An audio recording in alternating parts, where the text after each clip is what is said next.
Good morning from La Jolla. Welcome to our webinar today, Understanding Mexico's New Energy Regulations, or Reglamentos, as they, of course, are known in Spanish and have been talked about. As we get started, a couple of quick notes. Um, Hopefully, most of you noticed that this is part one. Today's webinar is part one in a series of webinars that we here at the Institute of the Americas are hosting pertaining to Mexico's new energy framework. Stay tuned. In early 2026, we'll have more sessions as part of this series, focused more specifically on electric sector, oil and gas sectors, and segments of the energy framework in Mexico. Also, the plan today is to have some comments from our first panelist or moderator, and then a discussion panel, and then time for questions and answer from you, the audience. So our goal is to have about 15 minutes at the end open for questions and answers for the panel from the audience. And I think everyone's familiar with Zoom now. Use the question function on the toolbar. You don't have to wait till the end. You don't have to wait till the actual question and answer session. You can pose questions as soon as you'd like. If you hear something, if there's something you want to get in front of us, the panel, please do so. And so on to the content today. Just quickly some opening notes and commentary as we welcome folks into the Zoom and the webinar. I think it's fair to say, since Mexico's constitutional energy reform was approved, and of course the 6 major new regulations, the Reglamentos, were issued, we're seeing Mexico entering a new phase, a much different phase for its legal and regulatory framework of the broader energy sector. And as part of our material, we quoted the Secretary of Energy, and I want to use that quote to open as well, because I think it's important for setting the stage of just how ambitious and desirous of this new framework the government seems to be. And as she said, Luz Helena Gonzalez, the Secretary of Energy, that these new regulations aim to advance the transformation and strengthening of Mexico's energy sector, consolidating secondary legislation and shaping a more modern, sustainable, people-centered framework for the country's energy future. Like I said, very ambitious rhetoric. The regulations themselves have a lot to be understood, and there's a lot to discuss, and we're very pleased to be joined by 3 experts to do just that for the next hour. Rodolfo Rueda is a partner at Mexico's office for Holland and Knight, and I should have said we're joined by our steering committee member, Holland and Knight, 2 of their representatives. Rodolfo Rueda is a partner at Holland & Knight's Mexico City office, specializing in international business, regulatory, and government affairs, as well as cross-border natural resources and energy transactions. Also from Holland & Knight, a senior counsel in their Mexico City office, Regina Legorreta, who is joining us, like I said, from Holland & Knight's Mexico City office, deep experience in business and administrative law, energy policy permitting, and also infrastructure projects. And I'm also pleased to welcome to the webinar today Francisco Salazar, who many of you know as the former president or chairman of Mexico's Energy Regulatory Commission, and before that, chairman of the Cámara de Diputados Energy Commission when he was a legislator. And in my mind, the most important part of his biography is that he's now a non-resident fellow and has been for some time here with us at the Institute of the Americas. We're very pleased and grateful to have all 3 of these folks with us today to help us guide through the new regulations and framework that I alluded to and talked about, and the soaring rhetoric from the part of the government as to what this framework should do, particularly in terms of delivering support for the Plan Mexico that the president has outlined as the broader economic agenda. So with that, let me pass the microphone over to Francisco Salazar, who will continue the session with some further comments and then moderate the discussion with our panelists. So Francisco, Paco, over to you. Thanks so much. Thanks, Jeremy, and welcome everybody to this webinar where we want to discuss what is the potential of the new reglamentos that have been issued some weeks ago. So to do this, as Jeremy was saying, we have 2 very good lawyers, Regina Legorreta and Rodolfo Rueda from Holland and Knight. So my role here will be to introduce with some conceptual slides what has happened, and then we will allow Regina and Rodolfo to comment further on this new regulatory framework for the energy sector. So to do this, let me share with you very quickly a couple of slides that describe what is the industrial organization of the energy sector now in Mexico. So I will only focus on the electricity sector and the gas sector. Of course, we have also the upstream, the oil sector, and also we could discuss about fuels and also petrochemicals. But in any case, I think the most important topics for our discussion today are the electricity sector and the gas sector. So to do this, I prepared these slides where I don't want to spend much time. What I want to show you is what is the basically a structure of these slides because we can share it with you and you can review them with more details. So in order to not lose time with those details, what I'm trying to do here is just put the value chain of the industry, either the electricity or the gas, and I'm using colors. So this is, for instance, the slide for the industrial organization previous to the reform. So what you can see here is that I have used a dark blue to let us to give us some sense of openness. So when the color goes light, so the blue light, it means that it is not as open as the dark blue, and the white color means that we have state exclusivity. So what I'm depicting here is what was as the industrial organization as the result of the 2013-2014 reform. So what you can see is that the generation was the generation part of the value chain was very open to the private sector. The commercialization and supply was also very open to the private sector. And we had some areas where there was a state exclusivity, like, for instance, the system operation and the transmission. Although in transmission, you can see a lighter blue box where it says that private participation was allowed through contracts. So this is basically what we had. And you have down in the slide all the institutions that participated. You have their roles there. So you can take a look at those in detail later on. But what happened with the reform? Well, with the reform, what you can see is that we have more uh, lighter blue boxes, and what we have is less darker blue boxes. That means that private participation is still allowed, but there are some restrictions. And as you will see, and this will be discussed by our lawyers today, basically that is the result of mandatory planning. Before that, we had more freedom to participate. The generators were allowed to locate themselves where they wanted.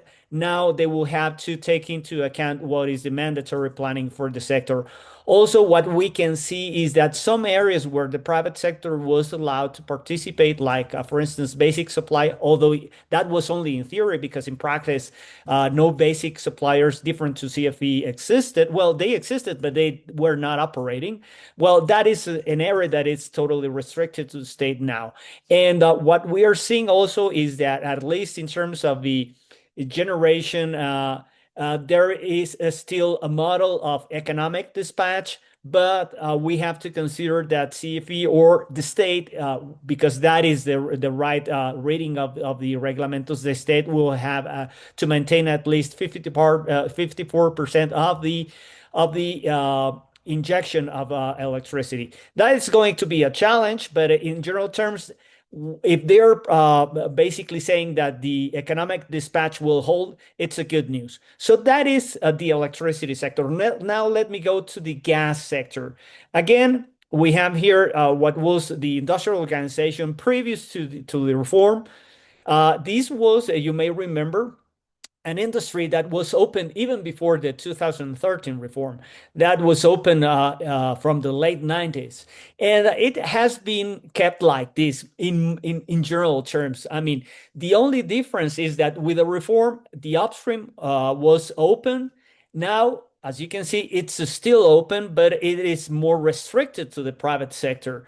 So basically what we are seeing is in the upstream and the midstream, some restrictions for the private sector, but it's still allowed to participate with new rules, with new restrictions, but still allowed to participate.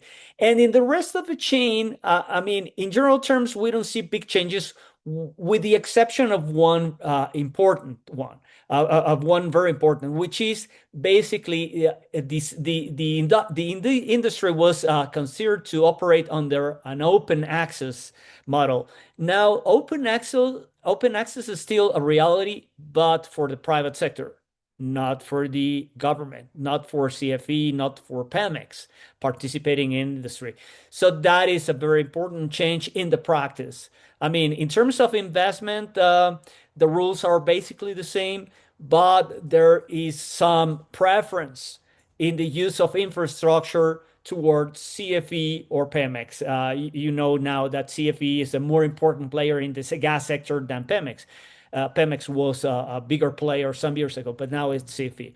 So what I'm trying to do with this is just give you a very general sense of what happened.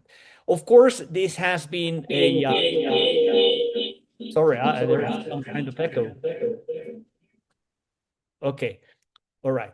Okay, so basically what we are seeing is what has happened. Now let's turn on to our friends, and I will stop the presentation here. And the idea is to have Rodolfo and Regina giving you the details of what has happened. So let me start. We are seeing now Rodolfo and Regina. So what I will do is I will start with Regina. So Regina, what I would like to ask you is what is the general outlook for the energy sector? What do you think have been the most recent milestones? And how the most important question is how do you think these changes will affect investment in the sector? So Regina, I turn to you now. Thank you so much, Francisco, and thank you for the opportunity to collaborate in this webinar. So in order to answer your question about what are the main recent milestones, we first need to understand what happened with the 2013 energy reform. So back in 2013, the private participation was open for generation and for supply and commercialization, and the wholesale market was created. And this also meant that the state retained the transmission and distribution, but allowed collaboration from the private sector within these values of the value chain. Then fast forward to 2015, 2018, we saw a boom of clean energy, mainly boosted by the long-term auctions, since that was the way that the state could ensure to have the cheapest energy at the highest standard. However, in 2019, we start to see a change in energy policy. The auctions were suspended, and the private participation in generation was redefined. So there was a new dispatch order, and they started to try to prioritize CFE in the generation and dispatch under the arguments of energy security. And this was done at a secondary legislation level, not in the Constitution. So in 2024, the Constitution reform was published, and we see a reorganization of the energy sector framework. So right now, what we've seen with this constitutional reform is, first of all, that there is a reinforcement of the state leadership. The National Energy Commission replaced the former Regulatory Energy Commission. And it is important to note that not only did the name change, but also the National Energy Commission is now part of the executive oversight, which up to this point, they were an independent autonomous body. So now there is a centralization of the executive branch in oversight as well. The private participation in generation has been limited to 46% since the constitutional reform mandates that 54% of generation needs to come from the state and CFE. So that is one of the big change that we've seen now. Also, as you've already pointed out, with regards to supply, only basic supply can be carried out by the states now. Formerly, this was an option that also the private sector had, but right now, only CFE can carry out this part of the value chain. Another milestone that we are seeing is that the private participation now must align to the national priorities, because right now, one of the biggest changes that we've also seen is that the state's planning and programming is what will now define the priority of the projects. So there is a increased promotion of projects with social priorities that the state will like to prioritize. We also see an establishment of mixed investment modalities that before 2024, they did not exist. And so right now, the changes that will affect the investments in the sector is that there is a transition to a more planned and centralized model. This is a significant institutional shift that will now have to face the private sector if they want to continue to participate in this sector.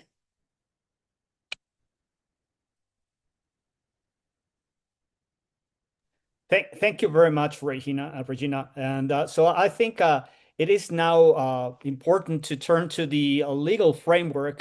So Rodolfo, what is the legal structure that corresponds to this description that Regina has made, and how has it been implemented through these new reglamentos, through these new regulations? Thank you, Francisco. Thank you very much for the Institute of the Americas, Jeremy Martin, and the leadership for having us today. For us, we can be uncertain of several things, but we can be certain of one thing, that is that the country energy demand increase in an average percent of 3.2% every single year. So we can be certain that we will need more energy. And if we need more energy, we need legal certainty, so the investors oversee the country as a point of investment. On my views, the 2024 constitutional reform laid in somehow the foundation of a new institutional model in the energy sector, but with the same principles that we lived in the Andrés Manuel López Obrador administration. Pretty much energy sovereignty, sustainability, social inclusion, and the abiding planning to oversee what's going on the energy sector. But with that in mind, and answering your question, in October 2025, Paco, 6 new regulations were published covering the electricity sector, the hydrocarbon sector, geothermal, biofuels, and energy transition. So these regulations oversee the institutional platform on what we oversee in the years to come, not only in the legal framework, but most important in the regulatory responsibilities across the energy value chain. A central feature of the new framework is the strengthening of Pemex and CFE on those bold strategical pillars that our country have. The regulations are designed to support two key objectives outlined by the federal government. The first one, on our views, is ensuring the CFE to generate at least 54% of the country's electricity. And at the same time, the second one is the increasing of crude oil production to goes up to 1.8 million barrels per day. So the achieve of these targets of the new energy regulatory perspective introduces some tools that we attest in these new regulations. Pretty much the planning tools and the streamlined permitting in order to oversee the state-owned company to develop its own projects. We already oversee it with Tula 1, Tula 2, Salamanca, and Altamira, and we will now oversee it in several additional projects. I will oversee that those will be more in the renewable side rather in the gas, at least in this first term. But it's natural that our country needs that also gas to power perspective. So let's oversee some key common elements between those cross regulations. The first one, and Gina already mentioned before, that institutional framework that was updated by the elimination of the CRE, and you attest the creation of the CRE, the leadership of the CRE, and now we are overseeing a little bit a different perspective on the regulatory side. Pretty much on the empowerment of the issuing the energy permits, the administrative provisions, but most important, the coordination planning that it's important to highlight. Um, After that, the binding planning is now a core on the permitting perspective, pretty much on the infrastructure development, but most important in the project execution. And finally, the principles that we mentioned before, the sustainability, the energy equity, and the decentralization, that now there are some concepts that are incorporated in this new energy paradigm. Let's oversee some examples that I thought that it would be important to highlight. As you mentioned before, the electricity sector is the DNA of our industry. And with that in mind, the electricity sector law regulations establishes some electricity sector development plan, the PLADESE, as the guide to instrument the generation, the transmission, the distribution, in order to comply the mandates of a minimum of 54% on the state share generation. I will oversee in that exercise of planning the concept of energy transition. The energy transition planning regulation now mandates that we should have an alignment of permits, contracts, and authorizations with the PROCENER, the PLATEACE, and the PLADESE. So all those concepts are now introduced in our energy legal ecosystems. But it's important to highlight also some four main points in terms of hydrocarbons, geothermal, and biofuels. If we deep dive on hydrocarbons, the new regulation mandates the projects to be aligned with the hydrocarbon sector development plan. This planning perspective show us the views on President Sheinbaum's perspective, but also Minister Luz Helena Gonzalez, and then divided between CFE, CNE, and Pemex. With that in mind, geothermal and biofuels plays a pivotal role in my perspective. The biofuels law regulation expand the coverage for biogas, biomethane, and biojet fuel projects that define not only the permitting perspective, but most important, the quality standards in which they need to operate. With that in mind, let's oversee some legal implications, because one of the main important perspective is how the legal regulations applies into this new energy paradigm. On our reviews, and I can echo the views on my partners within the firm, is that the new regulation define a clear procedures on what's going on the structure of a transmission and distribution projects, but most important, the criteria to realize those projects, but those projects should be aligned for a social perspective that in this government, it's a key message to oversee to the permitting process. And finally, we oversee a more predictable and coordinated regulatory environment in order to oversee that those expansion plan, those covering of needs that to goes on that 3% should be developed, but mostly in a planning perspective. Paco. Thank you, Rodolfo. So, Regina, you and Rodolfo have given us a very good description. It's a general description of what are the main characteristics of this new framework. I mean, from its operation characteristics, but also from the legal perspective. Now, what I want to ask you is two questions. The first one is from the government perspective. What do you think are the main challenges to implement this new framework? I think it is the most important thing we have to analyze from a governmental perspective. Now, from the private sector perspective, how do you think the private sector will see this, and what should companies consider in order to operate successfully within this new legal framework? So, what are your thoughts on that, Regina? Yes, thank you. So from a private sector perspective, I can identify three main challenges that we will face in these times. So the first one is that we are in a transition period. So what does this mean? We have a constitutional reform, we have a sector law, and then we have the regulations that have been published. However, there's a lot of administrative provisions that still need publishing.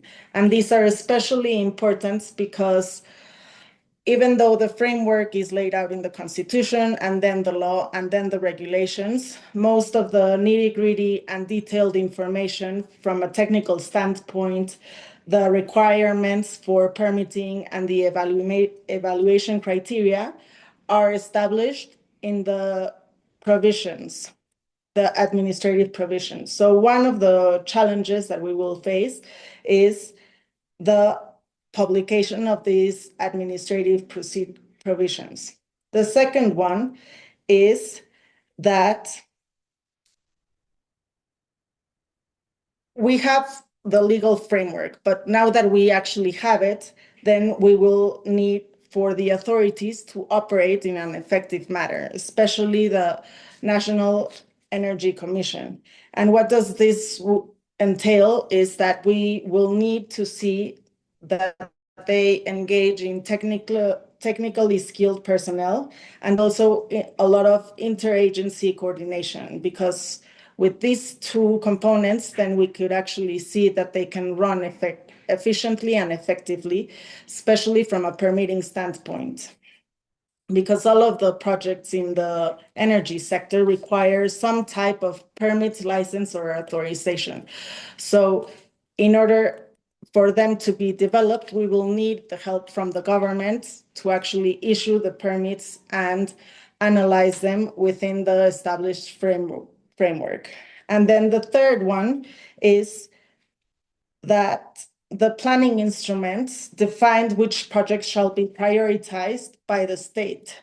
So even though this doesn't mean that if you're not included in the planning, you will not be able to get those permits or authorizations, what we foresee is that if you're not included in the planning of the state, then you can face obstacles when trying to secure the permitting or the capacity allocation, because the state will prioritize those projects and that capacity for projects representing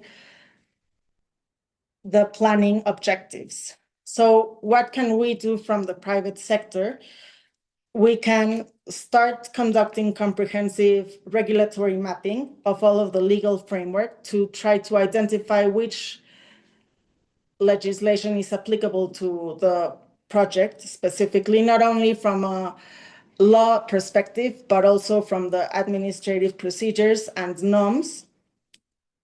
The second recommendation would be to establish monitoring teams to anticipate regulatory changes, because even though we have the basic framework, the norms and the administrative provisions is what will actually establish the details in what we would need to accomplish in order to be able to develop any energy project.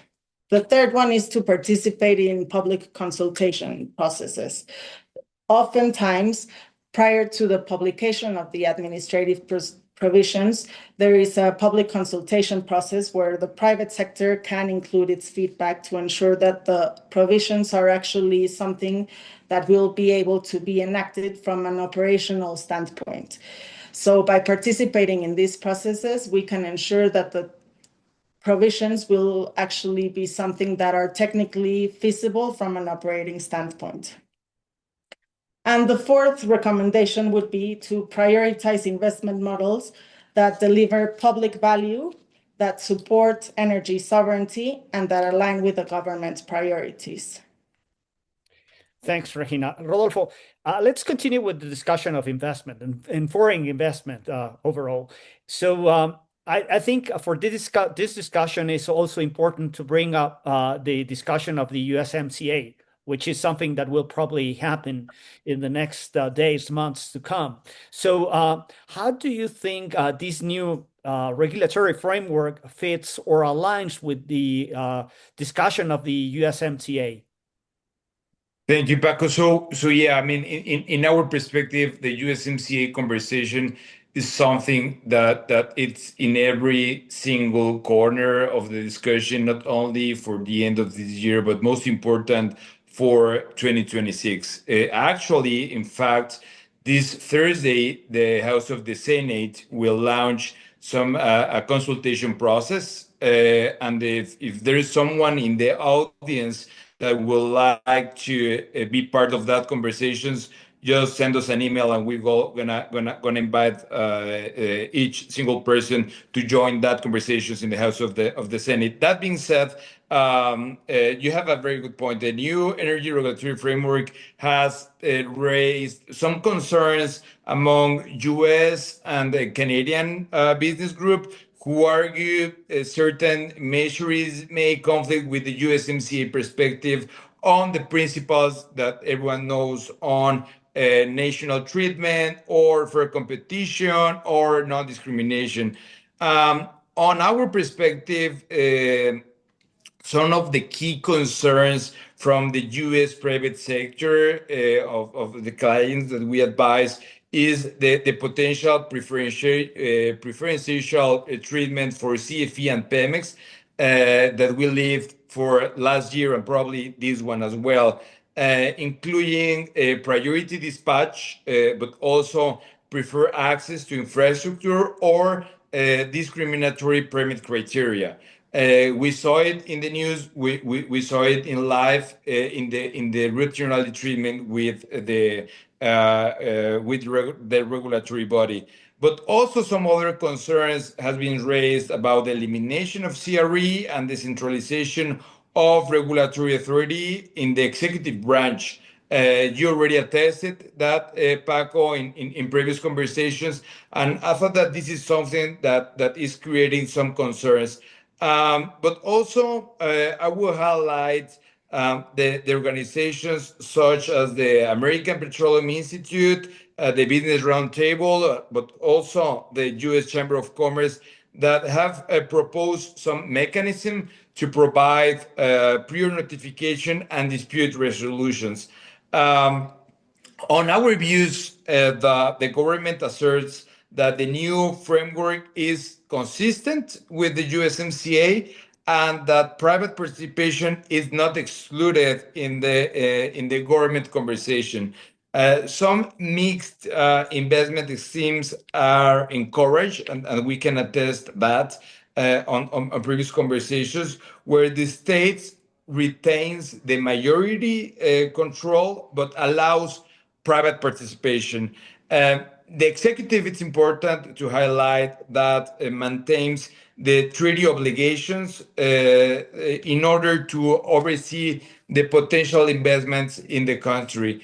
I will say that the most important part of this binational conversation it's about to start, and that the energy sector will be in the loop 100% of all those tribes conversations, Paco.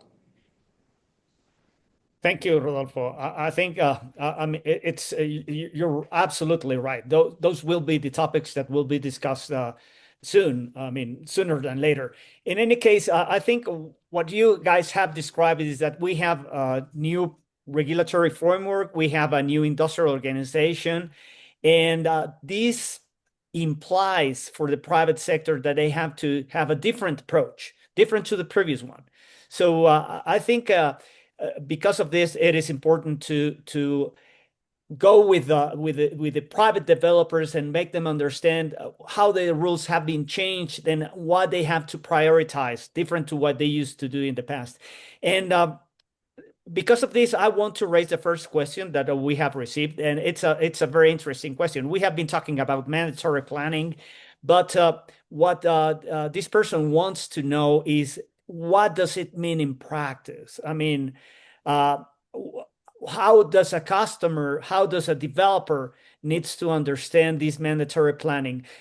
Comparing the previous framework and this framework, what would be his strategic approach, the changes in his strategic approach to develop a project? Do you have an example? I think we have many examples, but guys, why don't you try to bring up an example? Absolutely, Paco. So on my views, the ways in which the government see right at the moment this concept of strategic planning is a binding perspective on the projects to be developed and the views in which the Mexican government are trying to expand not only the generation matrix, but most important, align it in a transition, energy transition perspective. What we saw in the last weeks is this public invitation for projects to be considered. We saw it in at least 20 projects, and we've been honored to represent several of those in which the private sector seems to continue the develop of strategic projects, but mostly on the renewable side. We oversee that this is something that will continue for 2026 and probably 2027. And after 2027, we oversee the openness for gas to power projects. This binding perspective will allow private participants to develop projects with the prior approval for the Mexican government. So they can ensure that if an investment will be allocated, all the permits, licenses, and authorizations should be granted in order to expand the energy matrix of the country. I know, Gina, if you have something in mind on that regards. No? Yes, no, just piggybacking on what you just said. Before this regulatory change, it didn't matter whether or not your objective to develop a project was aligned with what the state had as an objective in their planning documents. So right now, those two are aligned. So to the extent that you are able to align the private participation to those types of projects, you will be able to ensure that the permitting and the development of the projects will be smoother rather than not. Okay, thanks. Let me go with two questions that are related. Both of them have to do with the congestion that we are seeing in the transmission and distribution lines. So the first part of the question, or one question, is related to what can be done in regards to that from the private sector. I mean, we don't have any longer the contracts that were allowed previously, but there is a chance there are some other alternatives for private investment in the transmission grid. I've heard of some ideas that are being discussed, but have you heard something? What do you think could be done under this new regulatory framework? That's the first question. I'll go then with the second one.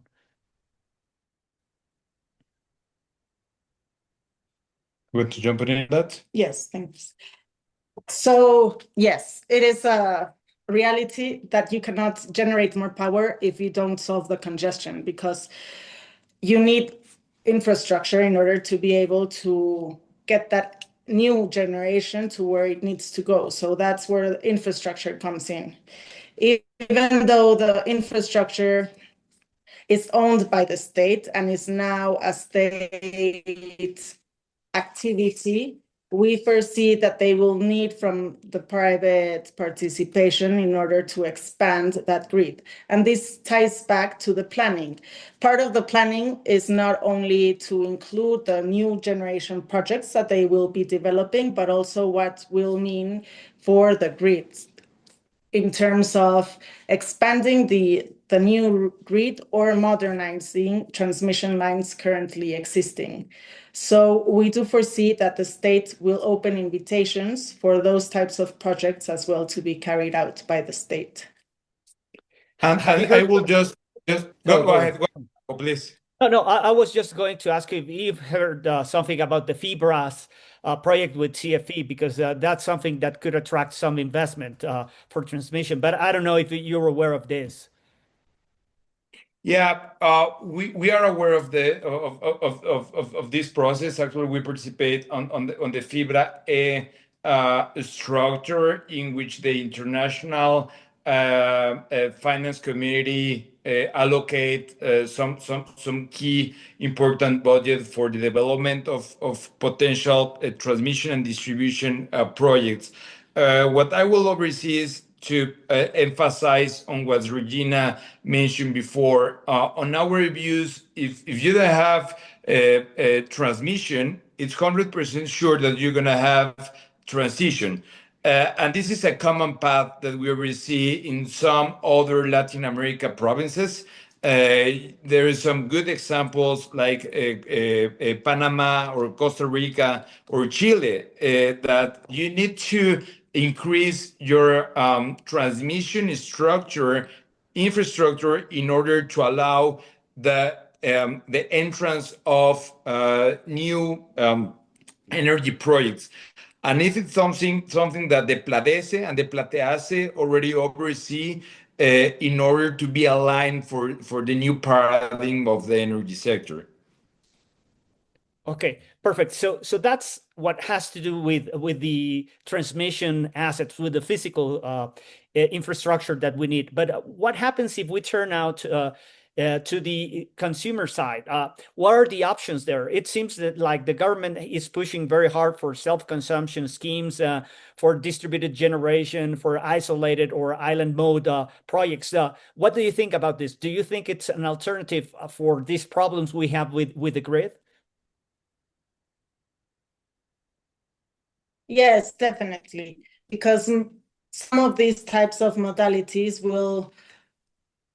what they do is that they are in situ generation projects. So that means that you do not need the grid in order to produce the energy and inject it where it will be consumed, because you will be generating it at the place where you will be consuming it. So for example, one of the big changes that we've seen in the framework is that in the past, the distributed generation threshold was set at 0.5 megawatts, and it now has increased to 0.7 megawatts. So to the extent that distributed generation projects can be done, that would mean that you would not need to generate it elsewhere and get that energy to those specific load points. So that is one solution.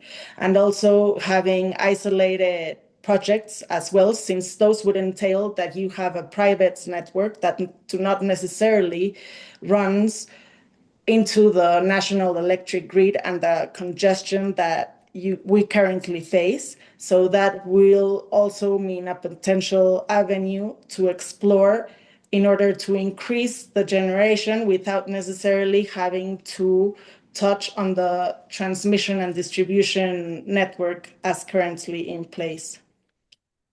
And in that regards, Paco, I will say that it's important to take a look on the models that we've been faced on the industrial side, pretty much on the behind the meter self-consumption, in which the electricity do not have to physically or commercially pass through the grid, because this issue of the transmission expansion, but also the net metering and net billing schemes that oversee that surplus electricity when it's injected into the grid, and then the isolated supply of grid that we are overseeing a lot in the industrial side, pretty much for industrial parks. In Mexico, the regulatory framework has evolved, and we receive that in this new energy regulatory framework. But in my views, the self-consumption remains the most viable model. Yes, and also the government has been made aware of this, and they are trying to include a fast track procedure to obtain permitting below the 20 megawatts limit. That, and also they are doing a big push for storage as well, storage permitting. Okay, now let's turn to bigger projects. And one of the interesting things that was within this new reglamento are the long-term contracts and the mixed scheme projects. So what is your view on those projects? Do you think those will be, for instance, conducted through, for instance, international tenders? I mean, for instance, the long-term contracts. How do you think this will operate? What do you think will be the way that the mixed scheme will be implemented in practice? I think it's important, and at least to me, that is something that it's still being developed. We don't know too much about this, but what do you think about this? Because I think it's important. More if, for instance, the long-term contracts are developed in a way like the independent power producers used to be operated, that would be a good idea. But I don't know what are your thoughts on that? You want to jump in? Okay. So I oversee that CFE is aware on the needs on the energy sector. If we take a look on the recent developments, it's a project to participate in at least 13,000 megawatts, in which CFE will tender it. At least this is part of the plan of the PLADESE and the PLATEASE. And those projects should be a development in coordination with CFE and also Pemex, with at least 2.2 thousand megawatts of capacity. With that in mind, CFE announced that for between 2027 and 2028, wind, solar technologies will be at the forefront of the conversation. In terms of PV projects, I will highlight Puerto Peñasco 3 project with at least 300 megawatts, Puerto Peñasco 4 project with 200 megawatts, CFE Rio Escondido and Altamira and Laguna, with an expansion of potential PV projects for about 118 and 200 megawatts. It's also important to highlight in this renewable energy transition conversation the energy storage perspective.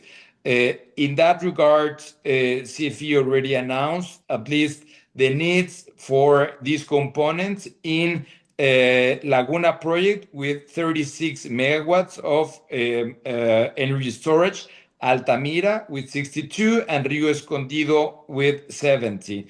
Answering your question on what's going on the gas to power projects, I will highlight at the very beginning of the conversation we mentioned the Tula 1 and Tula 2 project with at least 900 megawatts, Mazatlan project with 500 megawatts, Salamanca with 500 as well, and Guadalajara with less than 1,000 megawatts. So we can oversee that at least in the state planning conversation, at least 6,000 megawatts of new energy capacity is needed in the country. We will oversee if this new energy regulatory perspective and the schemes that the Mexican government allows for private participation will comply with this perspective. Okay, thank you.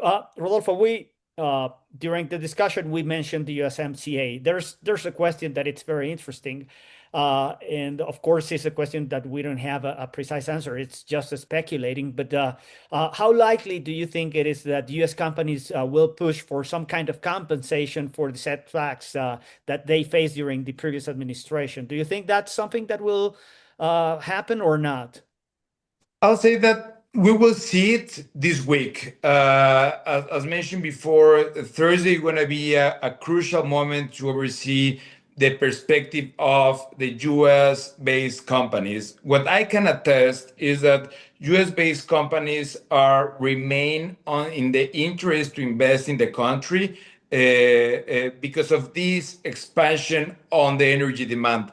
As mentioned before, if we saw the historical increase on the energy demand in our country, it remains exactly the same between 2.5 and 3.3%. So we can have a lot of uncertainties because this USMCA momentum or because this new energy regulatory paradigm. But what can we be certain is that the country will need more energy. And this is part of the USMCA conversation. Chapter 12 of the USMCA oversee a general perspective on the grounds of the energy sector. But I'll say that this Thursday we're gonna have more clarity on that perspective. Perfect. Now let me just talk again about gas because we have been basically talking about the electricity sector, gas-related projects, but still within the electricity sector. Let me now turn to the gas sector. So, what do you think would be needed in order to untap the potential that we have for natural gas? I don't know. What do you think it's the role of, for instance, these experts that we are receiving in Mexico to then these imports that we are bringing from the US to re-export to as LNG to other places. So what is your view on what's going on and what should happen in the gas sector? I think it's important to at least touch a little bit on this. Absolutely. So do you want me to Yes. take it? So on our views, natural gas, Paco, is the backstone of Mexico energy system. It's clear. If you ever see a deep dive on the heavy dependence of Mexico to the US imports, you will oversee that more than 70% of our natural gas, it's mainly from Texas. We live it a couple of years now, and now it's part of our DNA of a country. The domestic production is also always a key point because Pemex produced at least 2.5 BCF daily, and it's mostly associated in gas. And also the LNG imports are part of this crucial conversation in which Mexico also uses LNG terminals, and everyone knows what's going on Ensenada, Manzanillo, and Altamira. But I will remain on the infrastructure conversation. As we mentioned before on the electricity sector with transmission and distribution, I thought that the infrastructure in gas is also a part of the crucial conversations in a daily basis. Mexico, as everyone knows, has one of the largest natural gas pipeline system in Latin America that is led and operated by the Senagas. And the key corridors are crucial for the development of new energy infrastructure. Pretty much the Guadalajara system that is connecting the Oaxaca hub to Guadalajara and Bajío, but also Los Ramones 1 and 2, the Sur de Texas Tuxpan Marine Pipeline, and the Samalayuca Sasabe Pipeline that is part of this general perspective. Despite the progress, there are regional bottlenecks, especially in Yucatan Peninsula, Baja California Sur, and part of the Southeast. So it's clear that the state entities have a key component of this conversation: Pemex, Senagas, and CFE. And we should take a deeper look on the private participation, in which, due to this framework, is allowed in midstream for pipelines, storage, and LNG, but also the marketing and supply that it's been always part of this bilateral conversation between Mexico and the US, and most important, the industrial and the power sector consumption. I will highlight at least two key challenges that we have in that gas sector. The first one is the lack of underground storage. That is part of the conversation that you will recall it from your time in the regulator, in which Mexico has a virtually zero natural gas storage. So this is a key concern that it's been addressed for every single administration in order to make the system less vulnerable and less resilient to weather events. We saw it a couple of years now with the freezing moment, and Monterrey and the north side of the country live it in a very important way. And also the regional imbalances. Some regions are oversupplied while others face chronic shortages. The industrial side live it during this year, and we oversee it that the next year gonna be crucial in that perspective as well. Okay, thank you very much, Rodolfo. Thank you very much, Regina. Jeremy, I don't think we have more time, right? Or can Maybe we one have? last question, and then I Okay, have okay, something. I've perfect. got a wrap-up question. I'll All abuse right. my role as host here. Okay, go for it. Go Oh, for it. okay. One So last there's, question. I mean, what I would like to ask you guys is your thoughts on two things. One is hydrogen, and the other is geothermal energy. So, what are your thoughts on that? You want to jump on in, and I can do it. Go ahead. So yeah, I mean, on our reviews, this is something that goes in the conversation of Mexico as a country, and how we can oversee hydrogen in Mexico. On our reviews, and I will emphasize on my views. I'll say that hydrogen development in Mexico is still emerging, and that's a reality. There is no dedicated hydrogen law, but the country acknowledged hydrogen as a part of its long-term energy transition. We oversaw a lot of efforts on that perspective, and I thought that we are in the correct path, and we should take a deeper look on the industry activity, even though it's for gray hydrogen for use refineries in Pemex, and this will be part of the conversations with Pemex CEO. But on the other side, early pilots for green hydrogen blended with renewables. I oversee a huge potential on green hydrogen for industrial decarbonization. Automotive, steel, cement, and glass companies, we attest that are evaluating hydrogen as a long-term decarbonization pathway. But also, hydrogen for power generation is important. CFE and private generators are studying hydrogen co-firing and combined cycle plants that could increase our energy matrix. I will highlight probably some key challenges in that perspective. One will be the lack of a specific regulatory framework. The second will be the high capex and limited financial incentives for that sector as well.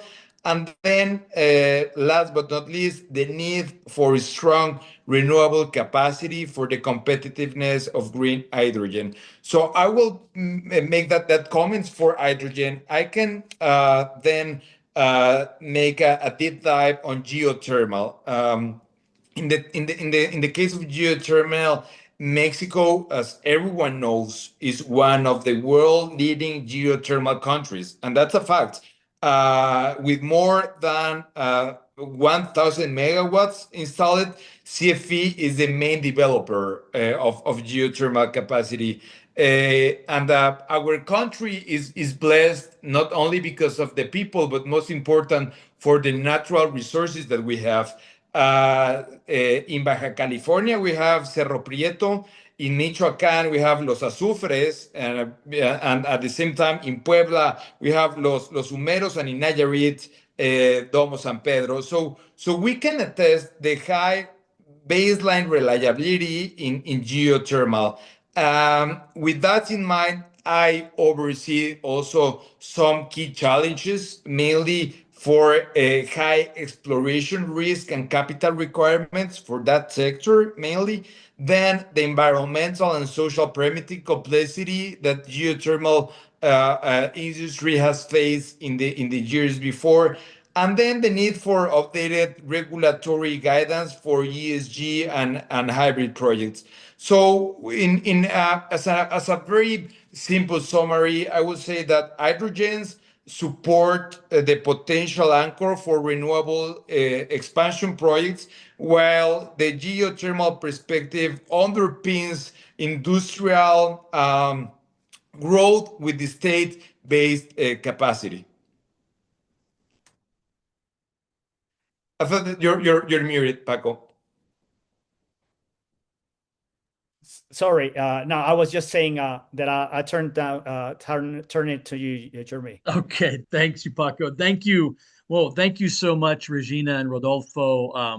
Very, very. I mean, we could go on much longer, and that's why this is just the first of a series of webinars that I've tried to share with folks in the chat as well. So here in the La Jolla conference in October, we had a panel looking at the new frameworks. They were very, very fresh at that point. But we had a question that we posed to the panelists that I'm going to wrap up our webinar today asking Rodolfo and Regina the exact same question. It's a very straightforward question. Maybe the response won't be so straightforward, but we had this interesting way of looking at it as this famous glass half full or half empty. So the question is, as we wrap up the webinar today with all of this extremely interesting insights and information, do you see the glass half full or half empty in Mexico as it pertains to all of the challenges and opportunities under the new framework and the new legal regulatory system in Mexico's, not just electricity, but writ large, the energy space. So a glass that's half empty or half full? Regina, no pressure. First to you. No, thank you. So I'm more of a glass half full kind of opinion, Optimist. and I'll tell you why. This is in the past, we've seen that the sector slowed down, that there was a kind of pause in all of development. And right now, what we are seeing is that people are engaging again. They are very expectant, and they are starting to slowly start developing again or start preparing to develop again. And so that signifies to me that it's a glass half full kind of scenario. Yes, we do face a new framework to the extent that the administrative provisions get enacted and all other ancillary regulations get enacted. We will have a better set of clear guidelines to follow. But as of now, I would say that the sector is cautiously optimistic and trying to participate under this new framework. I'll echo Jeremy Gina's comments. On my views, Mexico stands of one of the thresholds of the most dynamic energy transition in the Americas. And that's a fact. The country's unique combination of renewable resources, the deep integration with the US, and the rising industrial demand, it's a clear path on what's going on the energy sector. Despite the regulatory or the infrastructure challenges, the underlying some fundamentals in the country are very, very strong. First, the growing economy, and that's a fact. then a historic nearshoring wave that we lived in the last year and the very beginning of this one, and most important, the anchored regional perspective due to the USMCA momentum. In summary, as Mexico modernizes its grid, expand the natural gas infrastructure, the renewable capacity, we embraces new technologies such as storage, hydrogen, geothermal, that the nation is positioned to become a competitive, reliable, and sustainable energy hub for North America. Jeremy. Excellent. Well, thank you. I said it was a straightforward question that may not have a straightforward response, but you guys did an amazing job responding very positively, by the way. Those were both glasses 3/4 full, not half full. So thank you both very much. Paco, I won't ask you. I know your answer. If you didn't hear it, you had to be here in La Jolla. A virtual round of applause for our amazing panel and moderator. Thank you, Rodolfo. Thank you, Regina. Thank you, Francisco. Thank you, Diana Rodriguez, for making sure we had everything finally come together for this webinar. Even 5 years into the Zoom environment, we still somehow are always finding the virtual connections a bit of a challenge. Well, sort of like implementation of 6 new reglamentos, right? So on that note, thank you all again. Stay tuned for our next in the series. We'll announce that pretty soon in early 2026. And thanks again to our steering committee member, Holland and Knight. And have a wonderful rest of your day, everyone. Thank you very much. Thanks. Bye-bye.